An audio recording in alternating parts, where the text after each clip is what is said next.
friends, it's Catherine from Moonstarlodge, your local shaman and Indigenous healer in Central Ontario. We've been doing this work for, I hate to say, 45 plus years, and it's my birthday week, so it's coming up on a really big week, a big crossroads week for me. If you like this video, I'd appreciate you giving it the thumbs up and subscribe if you'd like more on divination, cartomancy, shamanism, parapsychology, all these things we cover in our program. We've just set up Ko-fi, K-O-F-I, and it's a way to support us, to help us keep this channel going. Anyway, let's go to the cards. So I'm using the Moons and Stars Tarot. I'm using the Stardust Lenormand to clarify. I'm using the star codes. Can't just put my hand on the box, just there we go.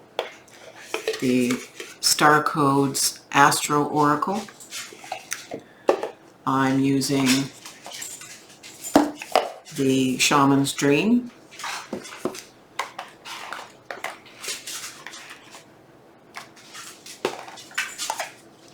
the Hero's Journey, and the Fairy Guidance Oracle. In weeks to come, I'm going to be doing more work with some of these as individual decks, but also Jamie Sam's medicine cards, as I usually do. So here's our Moons and Stars Tarot. We start this week, February 28th, with the Two of Wands. So we've got some planning going on, and that's not a surprise. It's only 3 weeks until spring. And it's a balanced card, the planning card. It's balanced with the Two of Cups. So the planning that we're doing may include relationships. The planning is clarified by books, so this suggests some knowledge, some learning, some reading, some study. And that's good, because the end of the week, when we get to it, involves some taking time. The relationship aspect involves money, whether the spending or the bringing in of money. But the fact that we're starting this week with planning suggests that there's planning that involves, you know, the life journey of someone. Now, the Two of Cups can represent a relationship with another, a significant other. It can also reflect the balanced relationship one has with themselves, the yin and the yang of self. Because if we're not balanced there, we're not balanced in other areas of life. So, you know, this is a reading representing the you know, to touch the majority of the collective out there, but, you know, how it jives for you. It may be a significant other, and it may be aspects of self. You can decide that. The only kind of heads up this week is the Devil card, which speaks to obsessions or getting mired down in compulsions, bad behaviors, and it's clarified by the cat.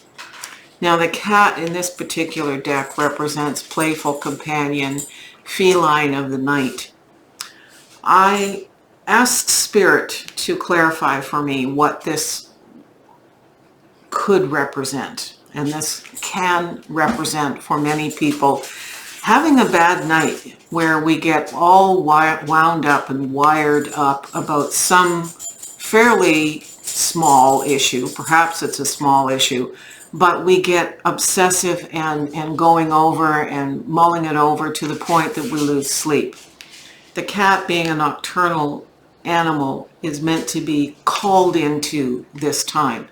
Just notice when you might be distracted by something which will take you out of your planning and good direction and kind of stall you. This is a stalling card. So think like a cat, be quick of mind, and don't let the nighttime be your enemy. Let it be like it is to the cat, your friend. One of the things that could be derailing you is the concept here behind the Six of Cups, which is nostalgia and thinking about the past.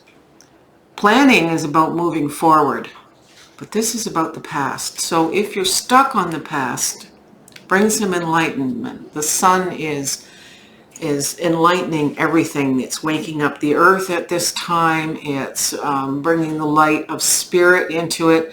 So it's time to look at if you're a little bit stuck on something that's causing you to be obsessing about something that's done. It's done. Let it go. The rest of the week is very interesting because we've got the High Priestess. She is the intuitive diviner of bringing in to the soul, our inner voice. She is the one. She is that aspect of us that's going to allow us to get back on track here and to have the due diligence and the longevity and the stamina of Camel. So Camel is another totem for this week. So far we've got Cat and we've got Camel. We are meant to be reflective in the stillness. The Hanged Man can mean a lot of different things, but it's about new perspective on something. And that's what Spirit is asking me to bring. And other ways of looking at the Hanged Man include sacrificing something. And if there's a sacrifice you have to make in your life in order to bring your plans to fruition, by all means, that's something you will adjudicate by listening to that still small voice. It's clarified by the Void, and the Void is a card in this Lenormand deck. It's an expanded Lenormand, so it's not usually there. There are 52 cards as opposed to 36 in this particular Lenormand.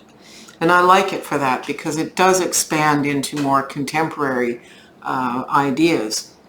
So this is saying that the result of your work, the Void talks about the unknown, something that cannot be known yet. So you're stopping, smelling the roses, listening to your inner voice, and holding stillness and perspective is required of you. Now, like I do with the medicine wheel, I have brought in some other voices.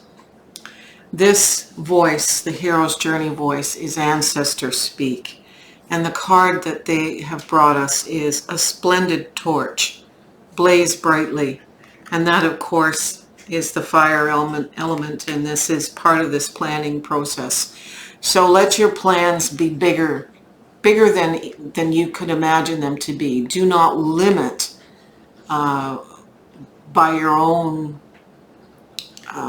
sense of diminished self. Don't let anything diminish how brightly you burn in the beginning of this week. The astrological aspect here in the star codes is Chiron, and it's about healing something. Chiron in our natal chart is an important thing to find, but Chiron is always about healing. So whatever you're healing, perhaps it's this obsessional aspect, you're making great progress with healing. The Fae, the fairy folk, the little earth beings, the angels on earth speak of wisdom. And your divine inner wisdom is always available to you. This is your Empress, your High Priestess energy in motion. And that's what emotion is energy in motion. So make sure you have the intellectual aspect of wisdom, but true wisdom comes from spirit. Here are your spirit cards. The totems for this week are beaver and frog. I pulled frog and then I thought maybe I should only have one card and went to put it back and I heard a very loud no. Both these cards are animals that can be in the water and transmute to the land. This is very much, these are totems of transmutation. They both really wake up and become active in the spring. Beaver asks us to make today count, build toward manifesting your dreams and your goals. And Frog is bring in the rain. Tears cleanse your feelings and they refill your well-being. I think Frog is very much referencing this. And Beaver is referencing here. So we now have 4 totems. We have cat, we have beaver, we have frog, and we have camel. Allow all of them into your life. Speak to them. Speak to the spirit form of those animals. And finally, we have the shaman card for the week. Now this is Drifter. Drifter is experiencing life as it comes. Life on life's terms. Life will go the way we need it to go if we don't push the river. So the drifter is the one not standing up, turning their back, excuse me, turning their back to the direction the river is flowing and trying to push it some other way. You're going to fall down and drown. So you're going with life on life's terms. This flow of energy that you're creating will manifest as long as you right your canoe, so to speak, and get yourself pulled back into the stream of where the energies are going. You can flip the camera, Brian.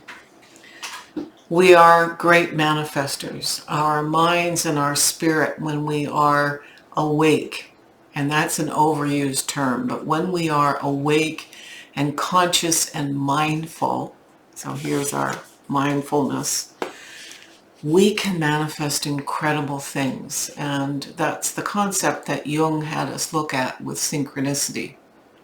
I could get into quantum mechanics, quantum physics. I'm not going to. There are lots of other channels to talk about that. But I want you to know that this is an incredible time in this Pisces month for manifesting and dreaming with the wheel. So I wish you well, and again, if you like this video, please give us a thumbs up. I welcome your comments, I welcome your questions, and anything that you'd like to see reviewed in tarot, generally speaking, by all means, leave a comment about that. And if you feel pulled to, please donate me a coffee. Because those of you who know me know I like my Americano double cream and my tea from Tim's double cream. Anyway, miigwech, Nyawen, have a wonderful week, and I'm going to have a ripping birthday. Aho.